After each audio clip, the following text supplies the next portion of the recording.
não parar, não precipitar e não retroceder.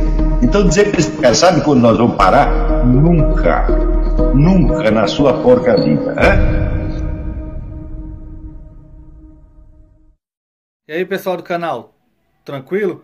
Então, antes do vídeo, quero pedir a vocês para apoiar o nosso canal, seja membro, participe do apoio, vaquinha ou de qualquer outra forma. A gente também deixa o Pix aí para vocês ajudarem o nosso canal.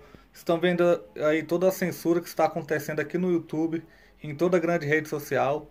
Então é isso aí, para a gente continuar nessa luta, precisamos do apoio de todos vocês. Muito obrigado a todos, fiquem com o vídeo, sempre com Deus, pátria, família e liberdade. Valeu!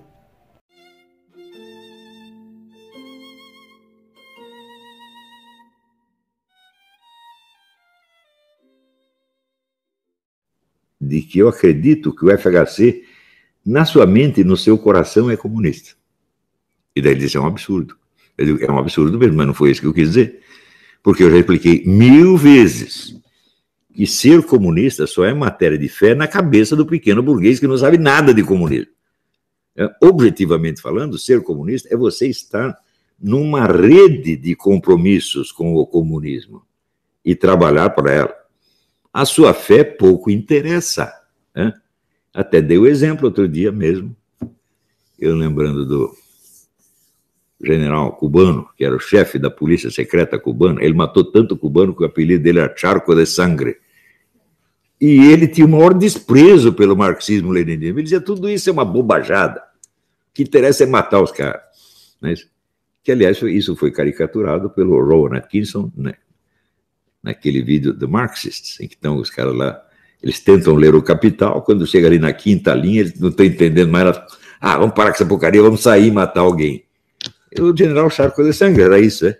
Então, ele deixava de ser comunista por causa disso, porque ele não tinha crença no comunismo. E o sujeito que mais trabalhou pelo comunismo em Cuba, mais até do que o Fidel Castro. Então, o comunismo não é uma religião. O comunismo é um movimento, é um esquema de poder enormemente complexo. É isso? Onde, frequentemente, o sujeito que está mais convicto é apenas um militantezinho de 15ª categoria. E o cara que está lá em cima, ele entende o que existe de palhaçada e de farsa em tudo isso. E por isso mesmo ele consegue mandar. Né? Então, se você acha, por exemplo, que o Fidel Castro é comunista no sentido da crença íntima, você está absolutamente louco. Nem ele, nem o Che Guevara jamais acreditaram nessa porcaria. É? Assim, eles estão dentro do esquema e eles o usam. Dão a vida ao esquema, não à crença. Porque é uma coisa muito simples. Cretinos como Marco Antônio Villa acreditam que o comunismo é a estatização ou socialização dos meios de produção. O comunismo não é isso, meu filho. O comunismo diz que será isso no futuro. Um futuro que jamais chega, por definição. Né? Então, mesmo porque o próprio Karl Marx explicou que a socialização dos meios de produção é um processo lento que pode se estender por séculos e que deve ser feito através do quê? Do imposto de renda progressivo. Não é chegar nas fábricas e dizer, daí todos os seus meios de produção. Não é isto, meu Deus do céu. Não é tomar as propriedades à força. Quem tomou? Veja, Hitler tomou mais propriedades à força do que os comunistas. Então, o sistema comunista é muito mais sutil e demorado. Então, o problema real que o comunista tem na mão não é o da socialização dos meios de produção, e sim a do acesso ao poder, conquista e manutenção do poder. E a socialização dos meios de produção? Bom, quando nós estivermos no poder, controlando a sociedade toda, daí nós vamos pensar como vamos socializar os meios de produção. Só que este dia nunca chegou. E, na verdade, nunca vai chegar. É impossível chegar. O von Mises já demonstrou que é impossível chegar. Eu não vou repetir aqui a prova, já mencionei várias vezes. Então, o comunismo não tem absolutamente nada a ver com socialização dos meios de produção, né?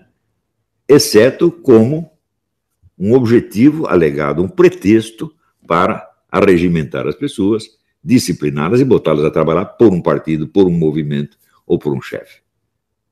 Agora, pessoas que só sabem raciocinar verbalmente, só com termos que eles leram no dicionário e que não são capazes de conectar com os dados da realidade, ou seja, os maconheiros, né, caem nessa conversa idiota. Agora, você pensa assim, quando ele diz aqui,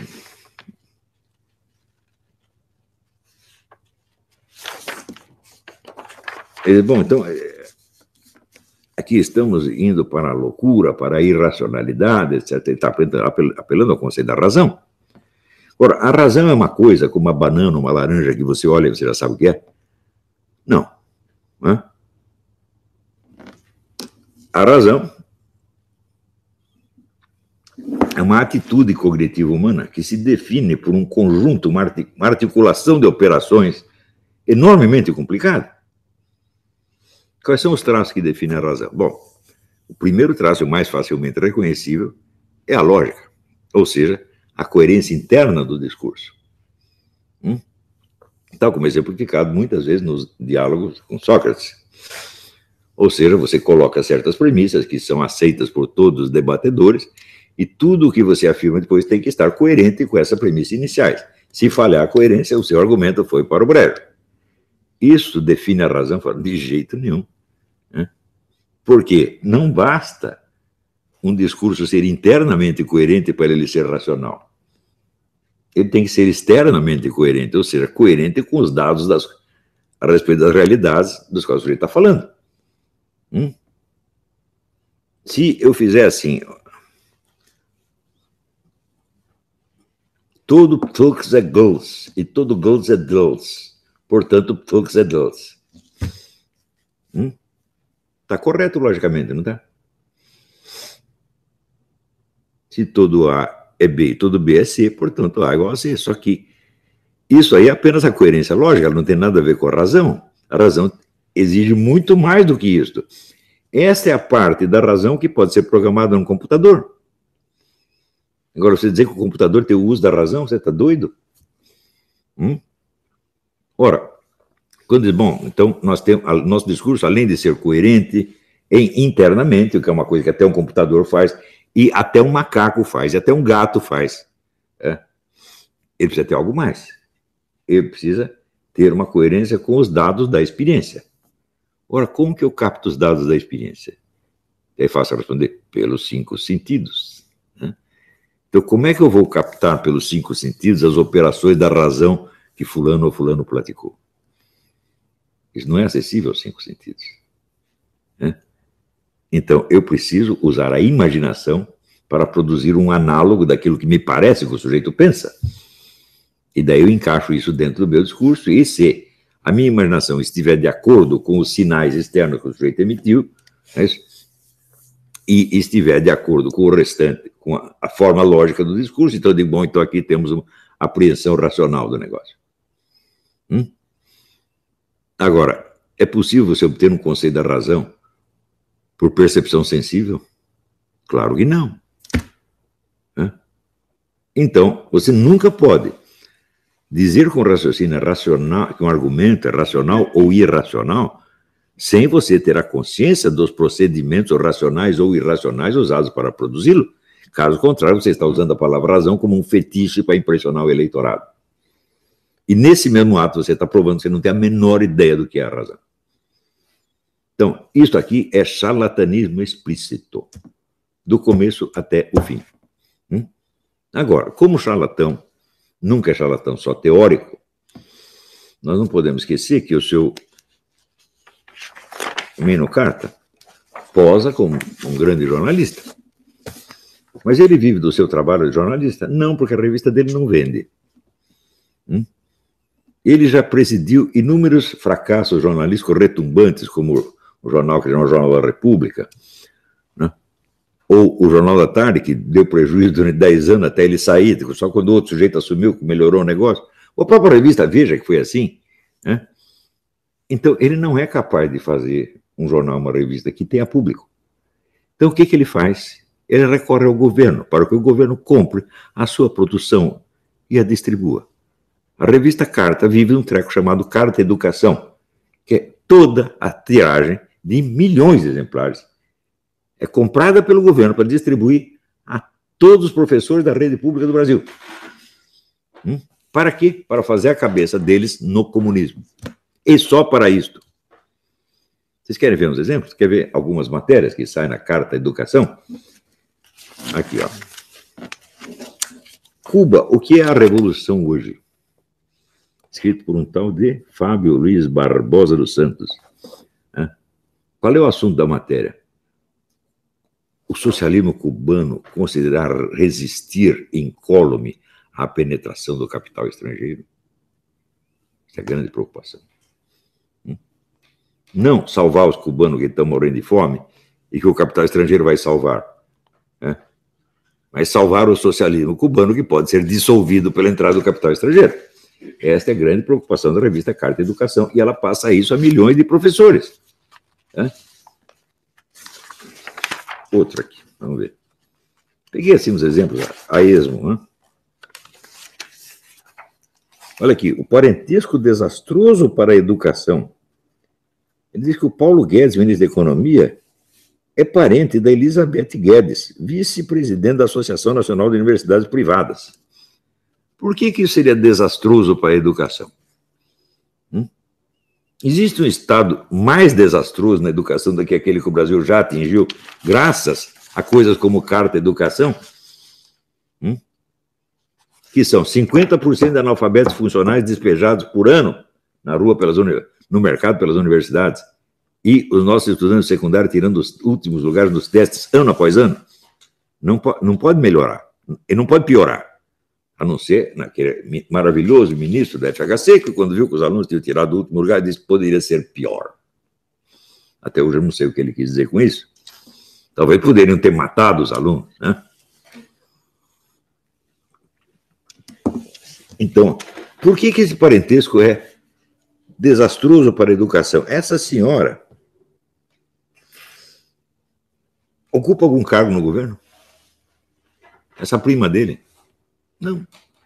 O cara é ministro da Economia e a mulher é presidente de uma entidade que luta lá pela universidade privada. Ele quer eliminar a universidade privada?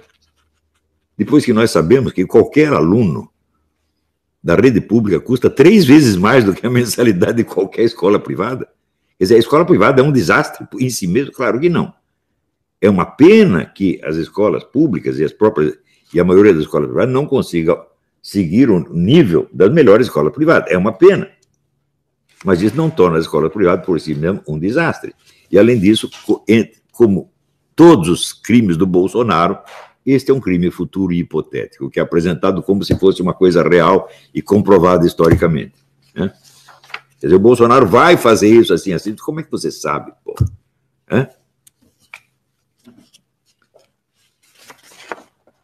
Agora, o que eu achei mais lindo... depois tá aqui, isso aqui, a democracia e os direitos à cidadania ameaçados. Eu já expliquei que o uso da palavra democracia no Brasil é um assinte. Porque a democracia, que eu saiba, é o governo do povo, pelo povo e para o povo. Não é isso?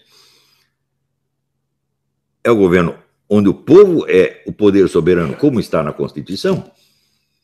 Agora, estar na Constituição quer dizer que a Constituição é obedecida? Então, é a mesma coisa que dizer, olha, não há homicídios no Brasil porque o homicídio é proibido pelo Código Penal.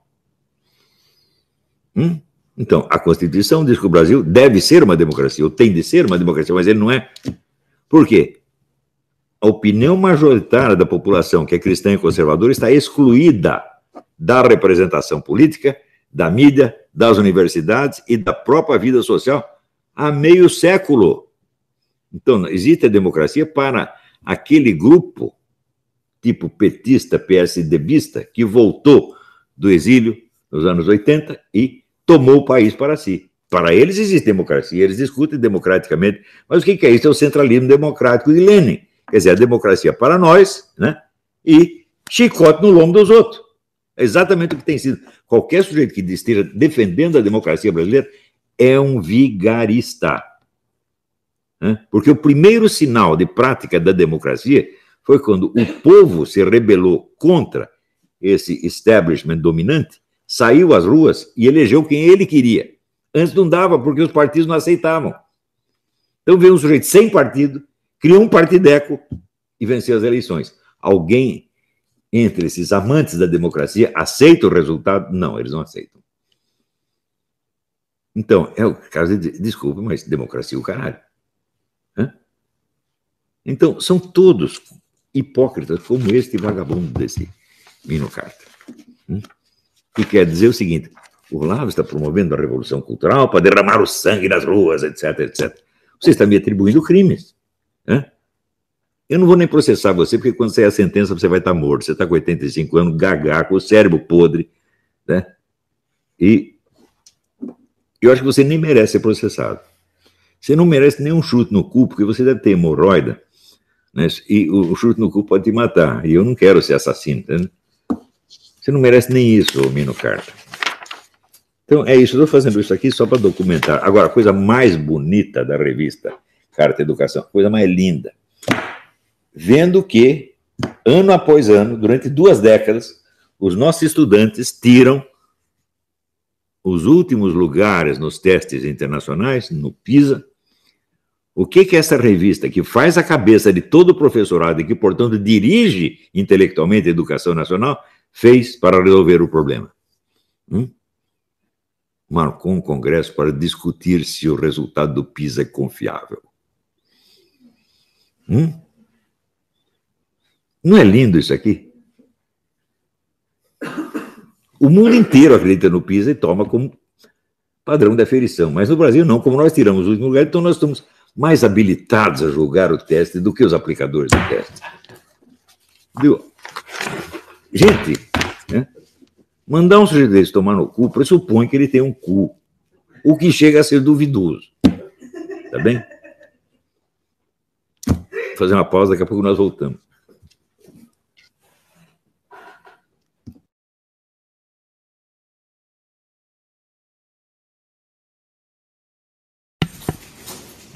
Alô, então vamos lá.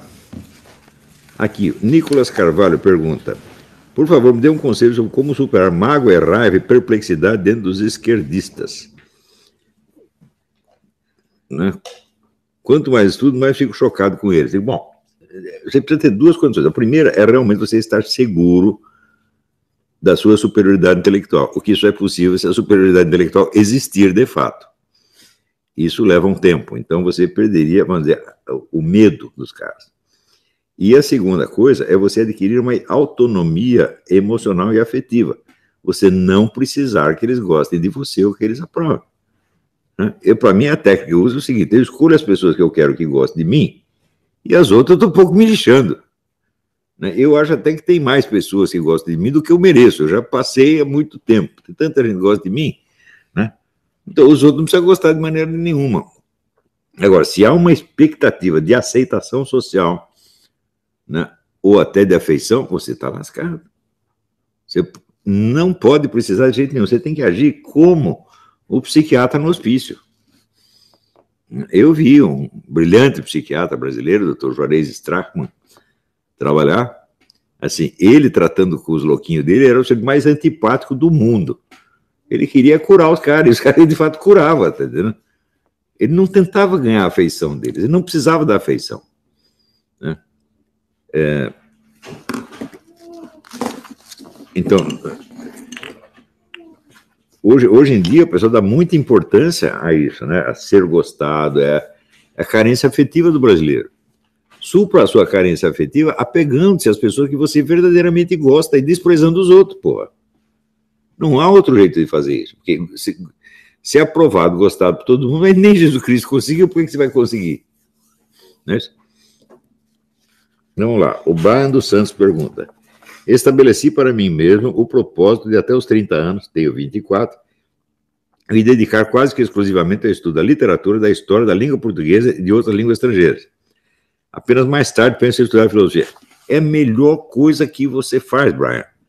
O sujeito que não tem uma sensibilidade linguística altamente desenvolvida, sabe quando ele vai entender um livro de filosofia? Nunca na porca vida dele. Nunca. Hein? Porque você lê um livro de filosofia, não é como você lê um livro de mecânica de automóveis ou de eletricidade, onde cada pecinha tem um nome específico e você reconhece a pecinha, né? Isso aqui é um transistor, isso é um não sei o quê, papapá. Não é assim. Né? Em filosofia, a definição de cada palavra é uma discussão inteira, que às vezes nunca termina. Então, você, para entender cada palavra, você precisa ter toda aquela discussão viva na sua mente. E isso só é possível com um tremendo domínio da linguagem.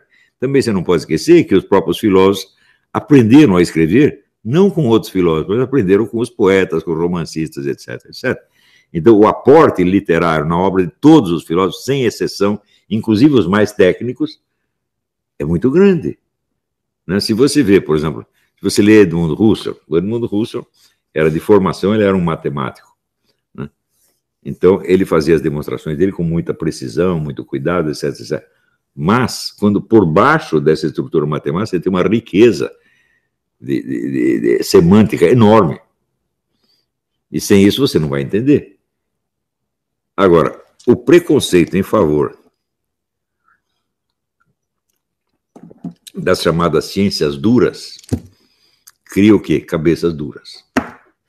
Era o caso daquele coitado rapaz, como é? Júlio não Lemos. Ele era absolutamente incapaz de entender qualquer coisa que não fosse um raciocínio matemático. Eu digo, bom, o raciocínio matemático é muito bom, mas ele só serve para o quê? Assuntos matemáticos. É isso, então, por exemplo, você não pode pular a lógica clássica e ir direto para a lógica simbólica. Não dá para fazer isso. E a lógica clássica, não esqueça que o inventor da lógica clássica, que foi Aristóteles,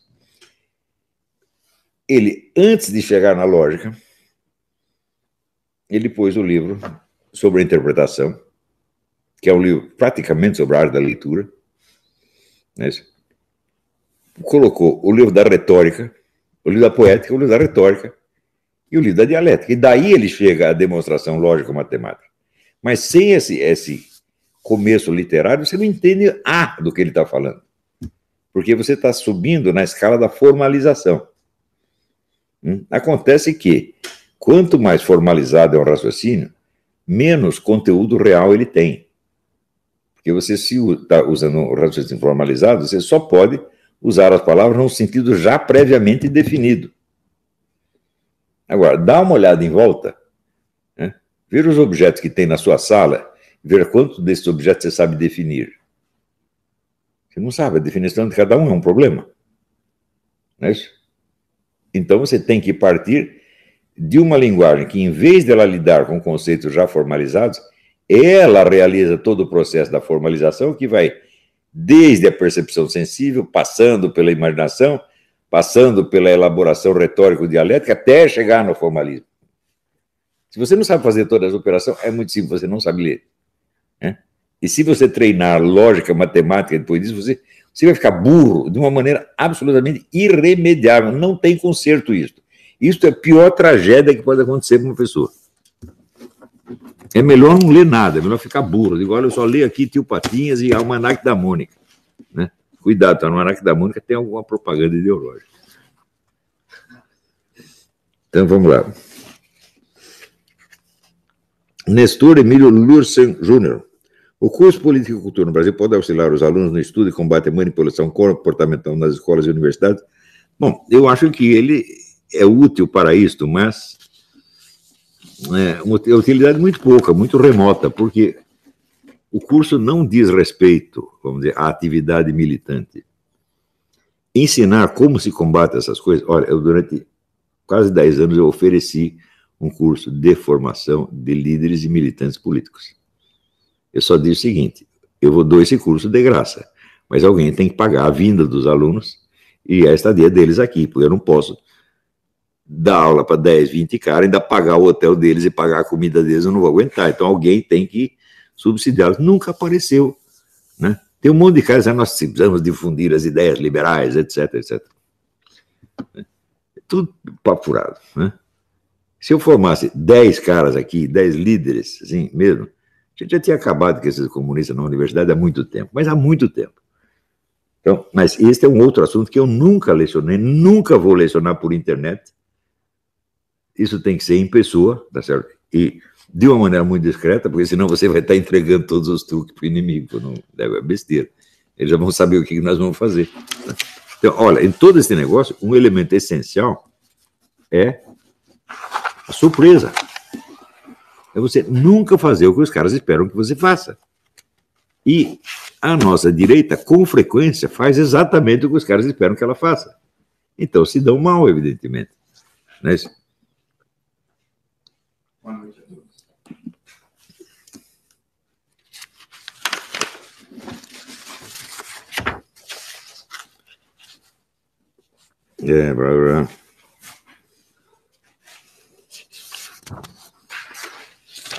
Aqui, Érico Azeite. Professor, sou muito jovem e estou tendo uma apreensão muito pobre do COF. Alguma recomendação do senhor a mim e a quem mais vem? E tem que responder que nem o Nelson Rodrigues, envelheça. Ou seja, você volta a este curso muitas vezes, porque a apreensão no conteúdo intelectual depende da sua capacidade de processar, junto com o conteúdo verbal apreendido, a experiência humana a que ele se refere. E a experiência humana não vem quando você chama, ela só vem com o tempo. A verdade é filho do tempo, dizia Santo Tomás de Aquino. Não tenha pressa de entender nada.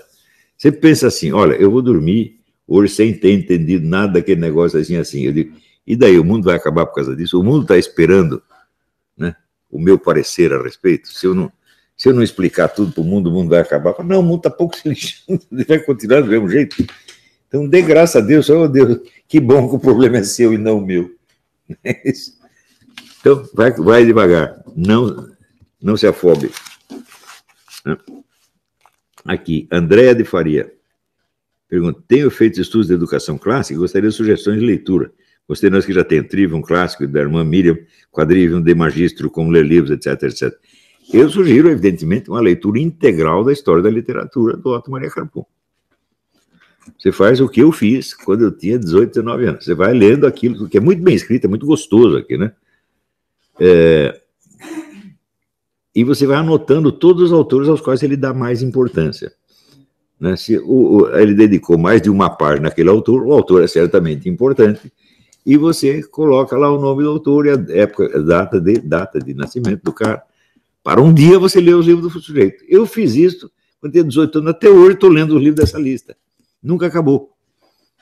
E você vai vendo ali, vamos dizer, a multidão de lados e de perspectivas que existe na literatura. Que é assim, a experiência humana de pessoas altamente diversificadas, altamente sensíveis, altamente perceptivas, né? Que conseguiram apreender uma parte da experiência e expressá-la de modo, em palavras insubstituíveis, que não há outra maneira de... Né?